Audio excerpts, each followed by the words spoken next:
Now, I don't know how many of you guys know exactly what this is out there, but this is a hope ring. A hope ring. The embodiment of hope itself. I wore this into this movie assuming that Adam Sandler could pull something that I haven't seen out of him in a very, very, very long time out of his ass and make this a good film. Conclusion?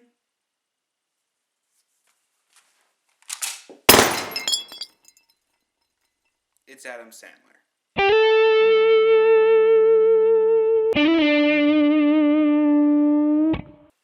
Hello and welcome back to another midnight showing. As always, I'm Kelly, and I just got out of Pixels. And God, I wanted this one to be good. Okay, so, little backstory. I don't immediately write off anybody unless your name is Michael Bay. I don't. Adam Sandler has done a lot of, pardon my language, but shit movies, okay? He's done a lot, especially in recent memory. The Grown-Ups franchises, Blended, Jesus, That's My Boy. It's just like every single Happy Madison production I can think of has been basically crap. Basically. And yes, you can blame almost everything on Adam Sandler. You really can. But I don't write him off. I only write off Michael Bay because, well, I've seen interviews with the guy. He's a douchebag and he makes his movies just for the sake of making money. As much as Crack wants to give him credit, yes, I saw that video about Michael Bay being a secret genius. No, he's not. You give him way too much credit. On the other hand, I don't immediately write anyone. I'm actually looking forward to the new M. Night Shyamalan movie later this year. I think it's like in a month or two. The Visit. I'm actually looking forward to it. I really am. And I was looking forward to Pixels as well. It's a cool concept. These aliens interpreting the message of peace incorrectly and sending down real versions of video games down to kill us all. Yeah, it's a Futurama episode, as I've been told, that it's literally a ripoff from there. I would have said it's more of a ripoff of Wreck-It Ralph, trying to be adult, but to each his own. It's still a cool concept, and you had so many chances for comedic gold here, and they're all wasted. Every single one. The good parts of this film, non-spoiler, are the actual parts with the video games. When Pac-Man is going through the street, when Caterpillar comes down from the sky, when Tetris is taking out floors of a building by playing Tetris, and every time it gets a complete row, they're cool visuals and cool ideas. And those parts are very entertaining. The rest of the film is just so crap. It really says a lot when your most likable character in this film is Kevin James. And yes, I am coming off of Paul Blart 2. I know I didn't put out my review of that, but that's because the review was just as shit as the movie was, so I refused to actually indulge you. Needless to say, that one gets announced to God fuck it, and it's going to be on my top 10 worst movies of the year list. But this movie's not that bad. It's not as bad as Paul Blart 2. Don't get me wrong. It's pretty bad, but it's not that bad. And Kevin James is easily the most likable character in this entire movie. And probably because he's actually trying to give a damn. Yes, he's doing his typical Kevin James isms, especially inside of the scene when he's making a cake with his wife in the middle of a national crisis. But, yeah, he still comes off as a hell of a lot more believable than Adam Sandler or Peter Dinklage or the other comedian guy with the curly hair who screams every single one of his lines. I don't even bother to know his name. So, yeah, final verdict before we actually get into the spoilers. This is, at best, a Redbox or Netflix. If you see it on TV, go ahead and watch it. If it pops up on Netflix in 2 months, perfect. You can put it on and you won't be disappointed. You really won't. This movie does not deserve the 12% it's getting on Rotten Tomatoes. It doesn't. It's more like a 30 or a 40%. It's not nearly as bad as people are saying. And just as a quick shout out, yes, Chris Stutman, I saw your review, and you were way too harsh on this film. I mean, really? In F? In F? Come on, you gave 50 Shades of Grey more credit than you did Pixels. That is biased right there, okay?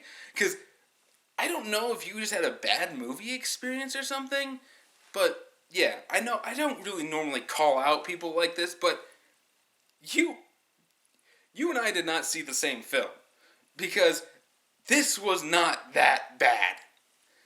Going into the spoilers, as I said, let's talk about some of the good things. The good things are the CGI involving all of the games coming to life. The 8-bit stylized, nice and bright, actual color. It really does feel like the games they're based on.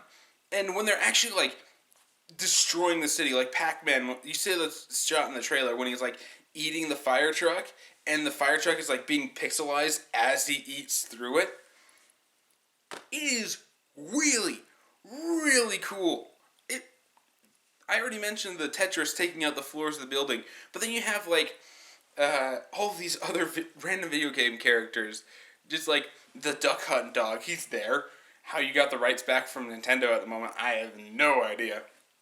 Probably because it's considered nostalgic and it's free use, just like Qbert.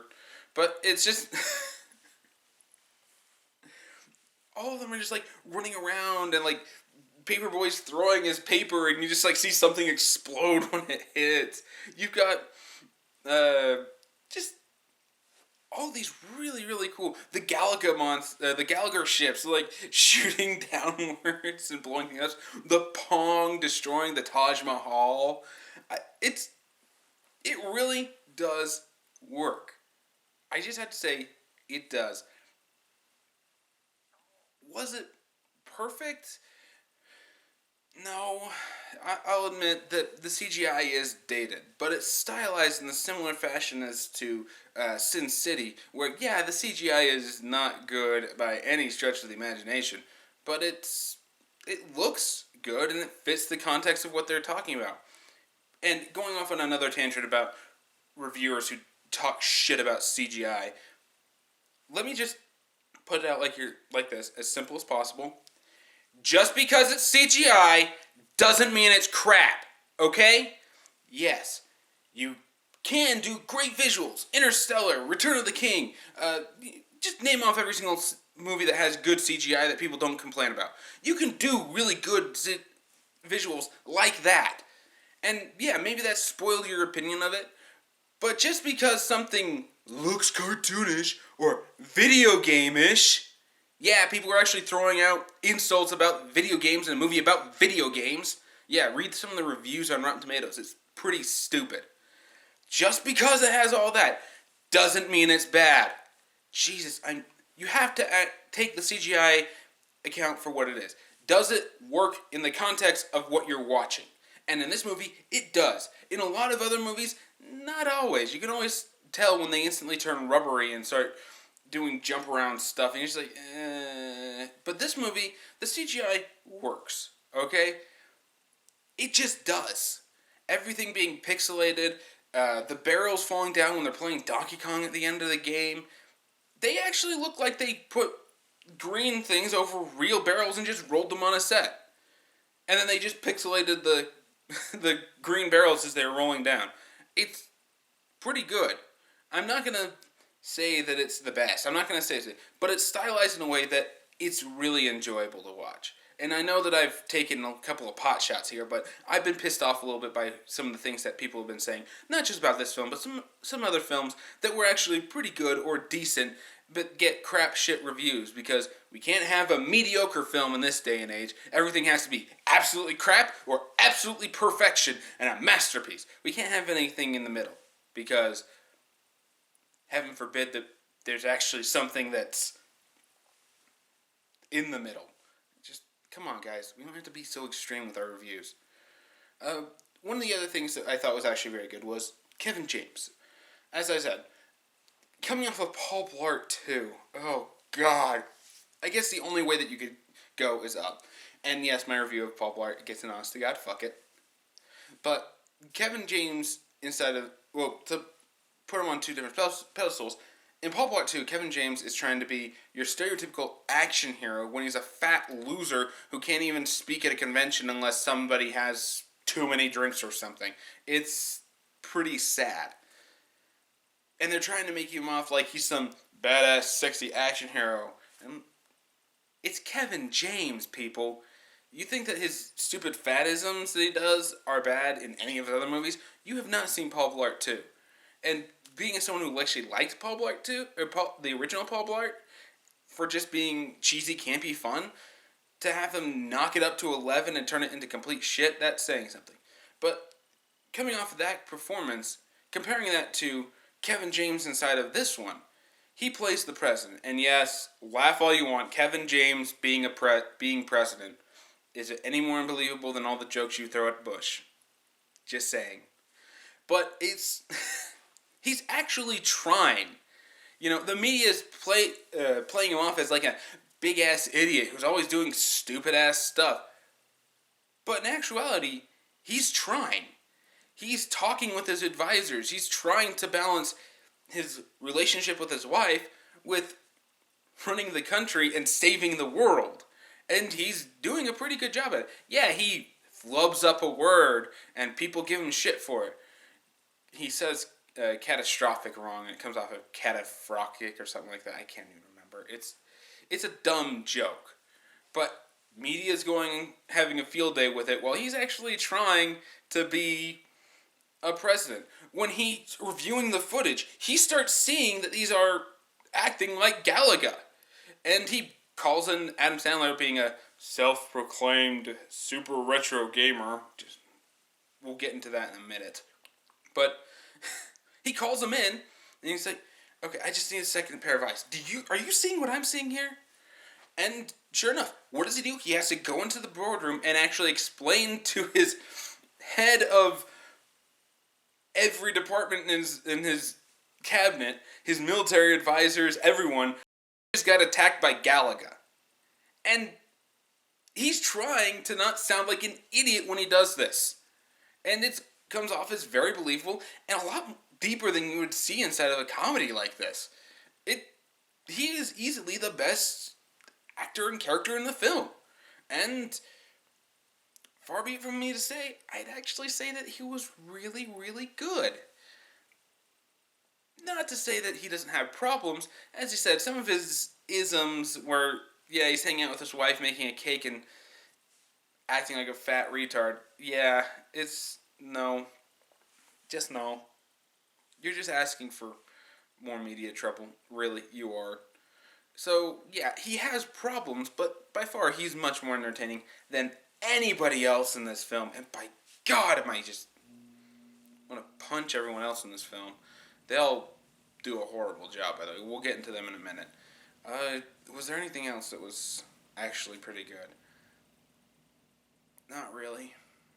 At best, everything was mediocre and then crap. So let's start talking about some of the bad stuff that everybody has been talking about with this one.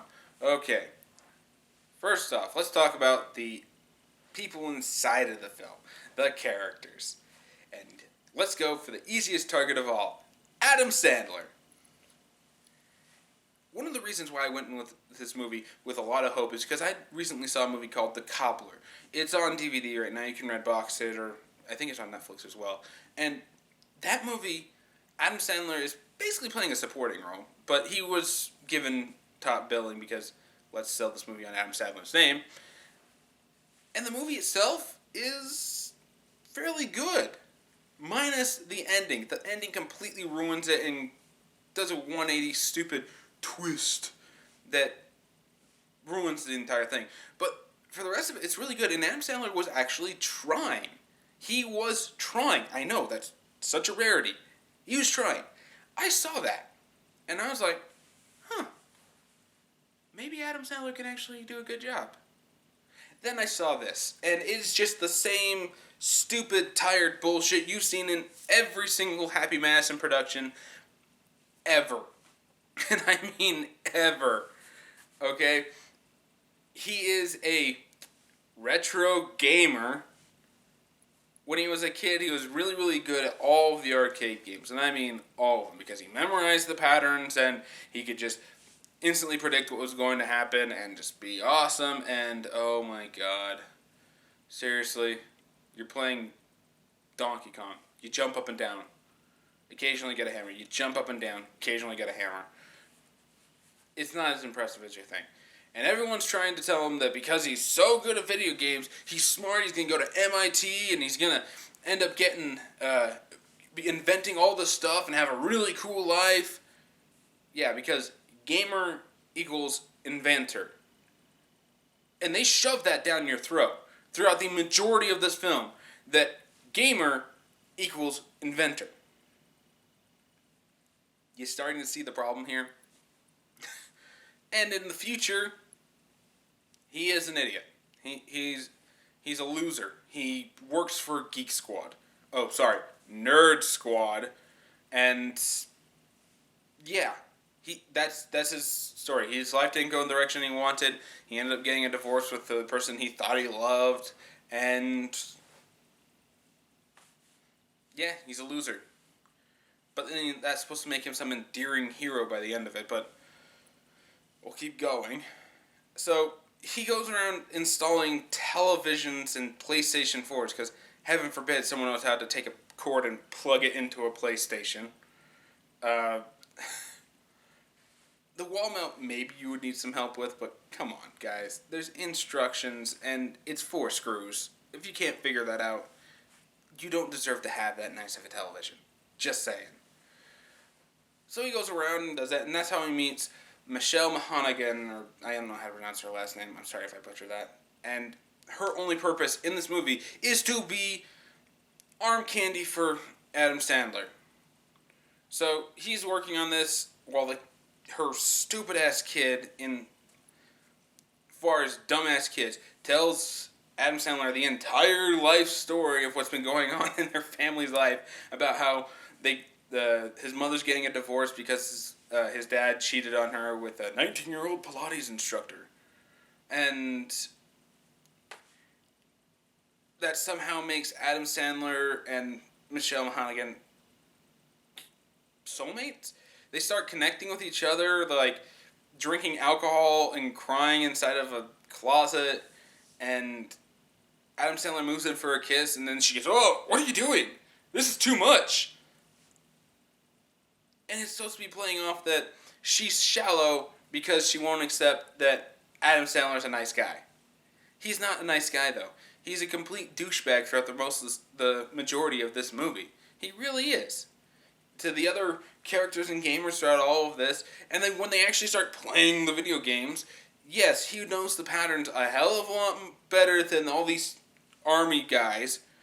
I'll completely 100% admit that, but let's be honest here, guys. It's Adam Sandler.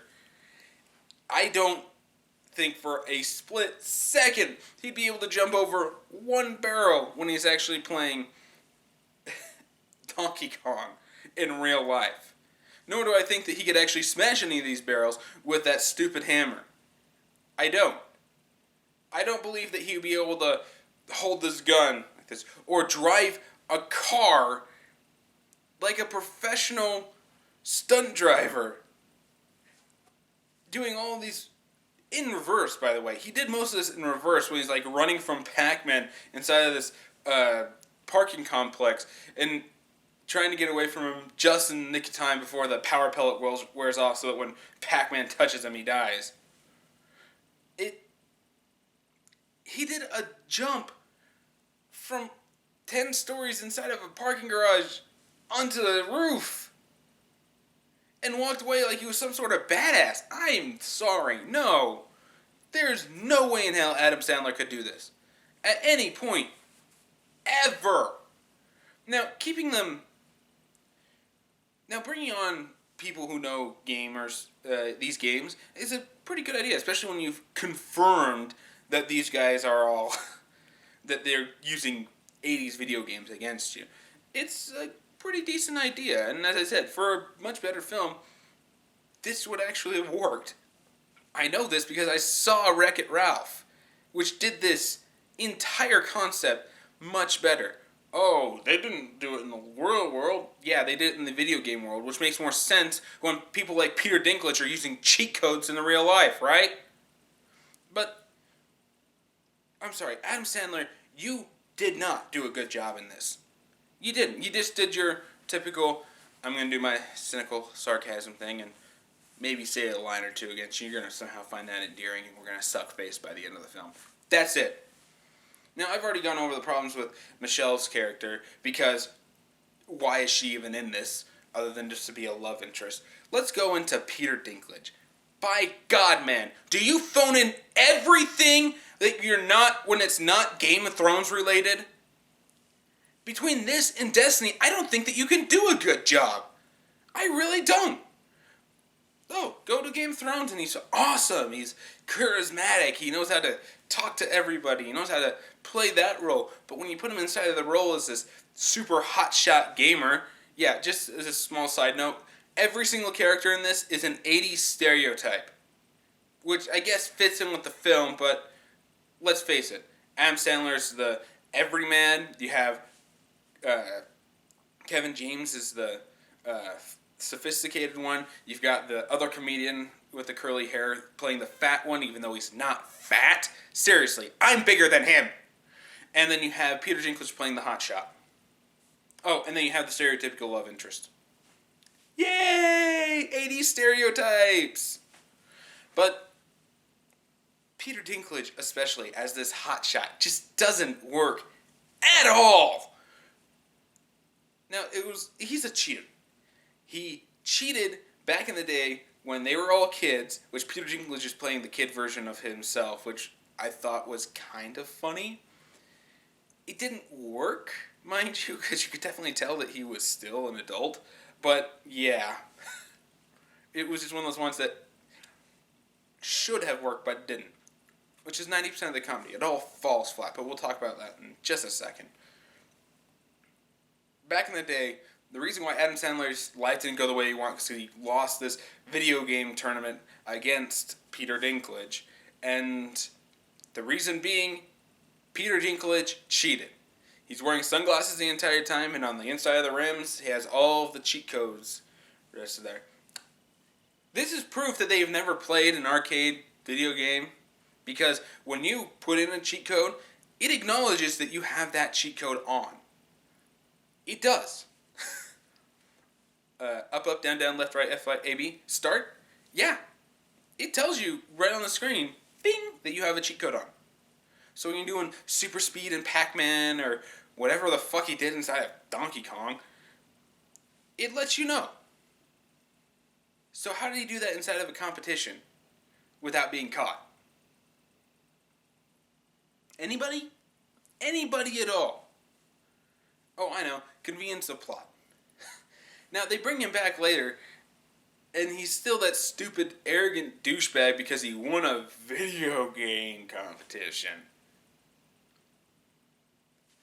And fair enough, they're playing Pac-Man, which is what he's the best at. And they're playing Pac-Man, and somehow he's activating cheat codes in real life while driving a Mini Cooper as a ghost. How? Why? What? Okay. If they were to do something like this and say the Donkey Kong level that happens at the end of the game, I could believe that because they transported them to a specific area created by the guy up there. Okay? He could possibly activate a cheat code by, doing the jump, down, left, right, A, B. What Adventure Time made fun of. They could have done that in that area, and I would have believed it. They are in New York.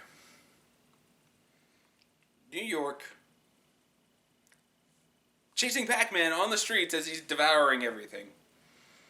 Basically turning the streets of New York into the entire area. how do you activate a cheat code? I really want to know, how the hell do you activate a cheat code here to give your Mini Cooper super speed to catch up to Pac-Man? Never mind that the cheat code was super speed for Pac-Man, not the ghosts. This movie doesn't follow its own in-universe game rules. It doesn't. It really just doesn't. And Peter Dinklage especially tried to ham it up with talk of sex with Martha Stewart and a tennis player in the Lincoln White House. Oh, God. Just, do I have to keep talking about this film? I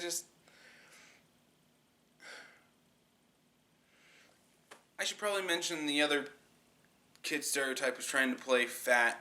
Seriously, 90% of his dialogue is written like it's supposed to be played by Chris Farley. Somebody who's actually big. Hell, giving that to Kevin James would have been better. It really would have, but no, he's trying to play fat, doing the worm and humping the stage.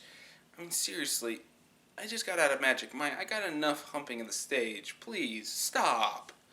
But regardless of the unlikable characters, as I said, they don't follow their own in-universe, in-film rules.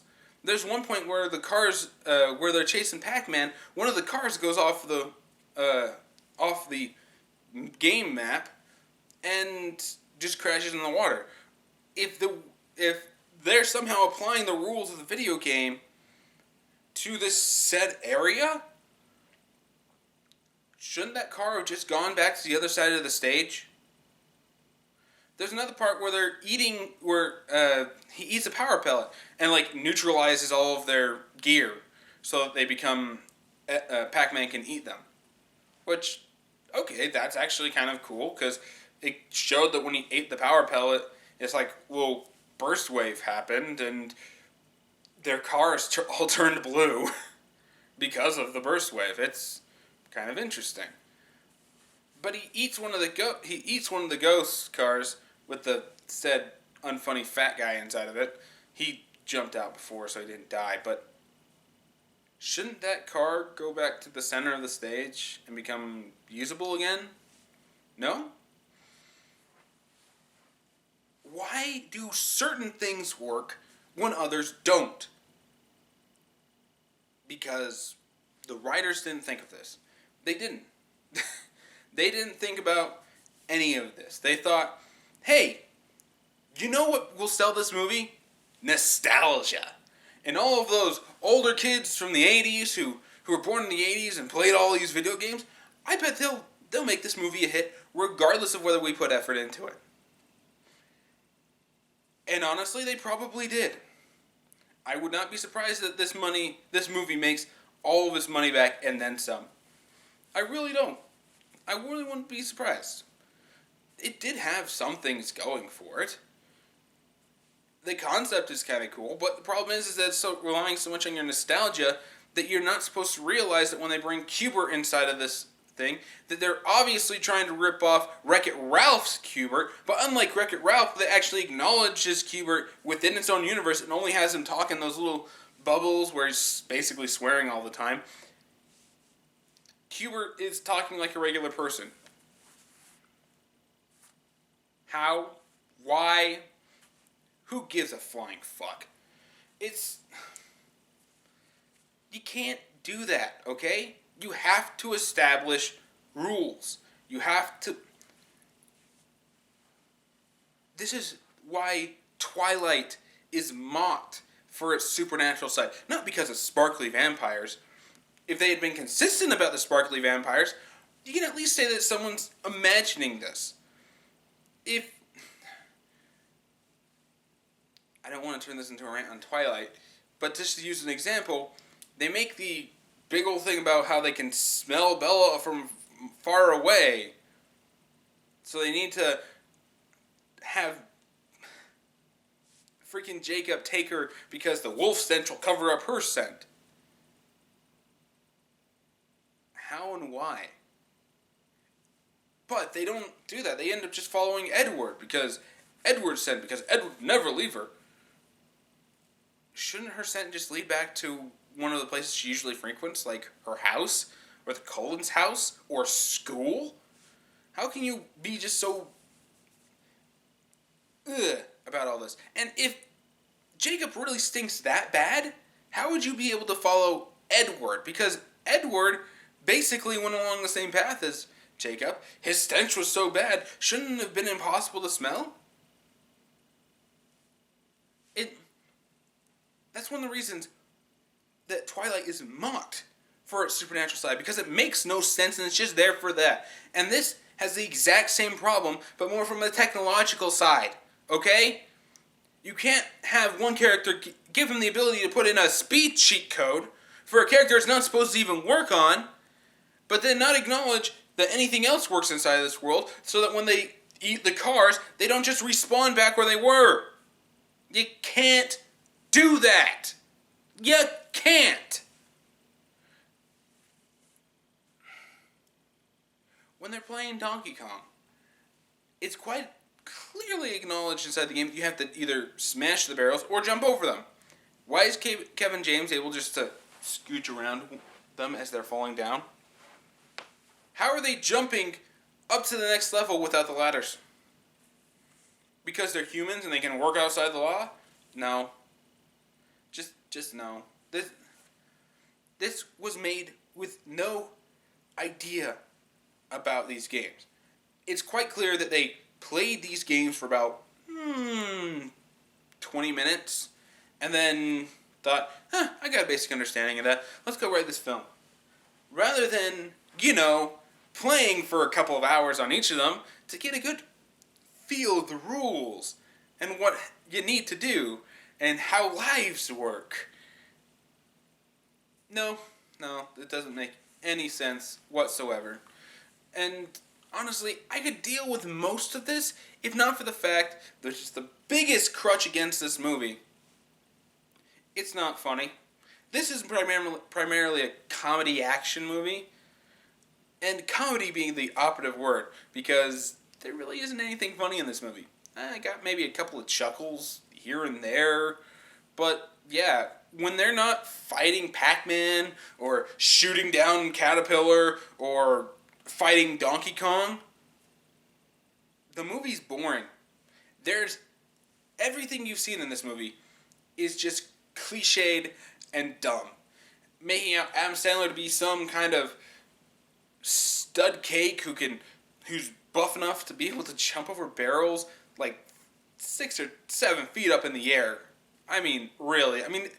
Could have at least acknowledged that the ground was like a trampoline, so you could doing, doing, doing. No. It didn't. They were all metal. So, yeah.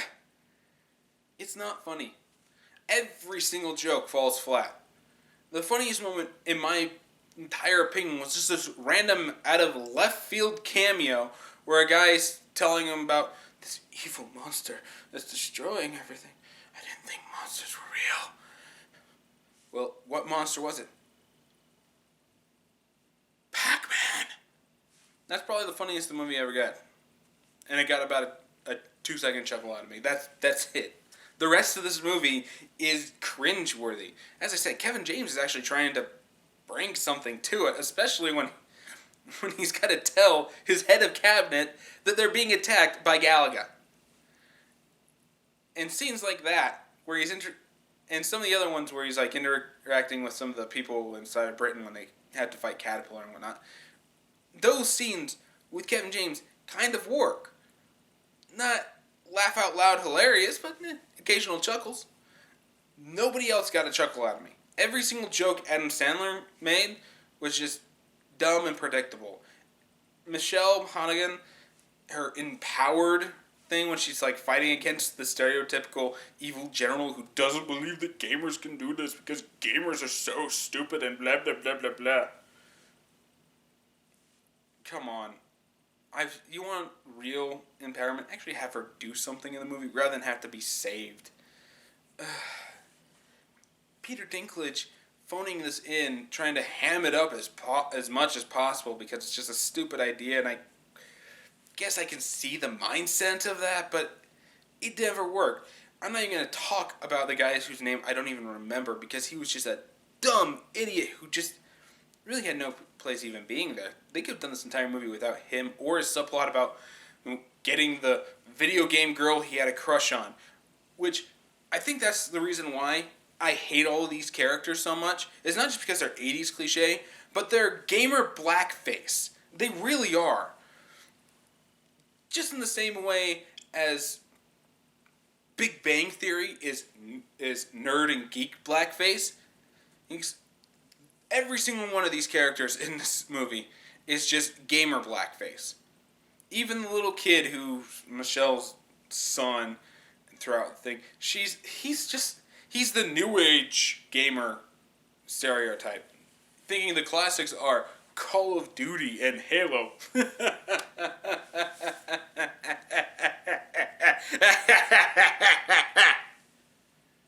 Just,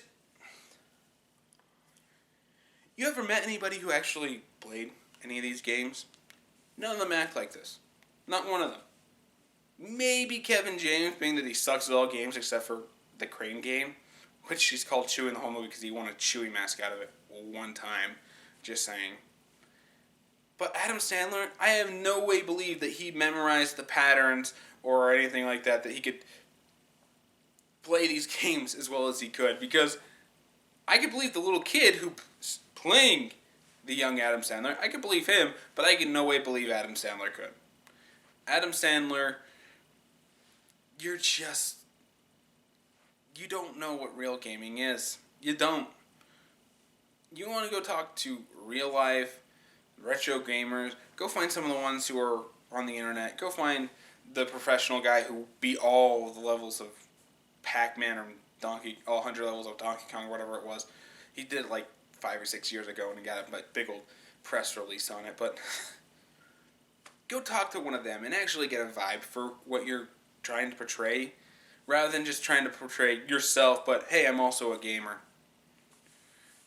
And they do every stereotypical blackface joke you can think of it. You know, the old versus new games when Adam Sandler's talking to the other kid. The out-of-touch old people making fun of them like they did with the General Patton ripoff. Yeah, it's who he's supposed to be, guys. It's pretty obvious. When they're doing that, when they're talking to the Sean Bean cameo inside of London with the cameo there, which was another scene that managed to get a chuckle out of me when he's trying to get the people off the field so that they can fight the caterpillar thing. We're filming a beer commercial. Oh, right to you, good. They get them off and all the guys are still watching for some reason. Why they didn't just leave, I don't know. But what kind of beer commercial is this? Sean Bean turned around. If I say this is a beer commercial, then it's a beer commercial. No, he didn't say fucking, but he should have. And it's still a stereotype, especially when he's interacting with the other people about calling them wiener coats, which I think is a pun on Yankee, because wank and yank, it's both masturbate, so, yank coat. It's one of those things just, okay. Every single situation you can possibly think of. The hot shot being too good for some good. I mean, seriously, the kid who was inside the wizard with the power glove was more believable as the retro gaming hotshot than Peter Dinklage was. I really hate all of these characters except for Kevin James. And Kevin James doesn't even help out video game-wise until the Donkey Kong level. He's just sitting back running everything like a president should. I can't talk about this anymore. There's really nothing else to say. So, yeah, that's it for me. Final verdict from this one gets an honest to God, rent it in Redbox if you're really curious, and wait for Netflix or watch it on TV, because everything else, it's not worth spending a dime in the theater. It's not worth going to... It's not worth it. The good visuals are not any good. Even in 3D, I don't think they're all that good. Sorry, guys. Unlike Ant-Man, the 3D didn't add anything to this because it rarely ever does. So, yeah, that's it for me. Did you enjoy the video? Did you see pixels? Please tell me to God that you didn't see pixels. But if you did, tell me your thoughts about it in the comments below, and maybe we'll get some healthy discussion going. If you liked what you saw, be sure to like the video and share it with your friends. If you want to see some more of my stuff, I'll have links to my channels up inside of these corners right up here. And I will have some annotation links to my more recent videos right down here in the corner. And if you feel like following me on Facebook, there's a link for that inside of the description below. So, yeah. As always, I'm Kelly, and I will see you all next time.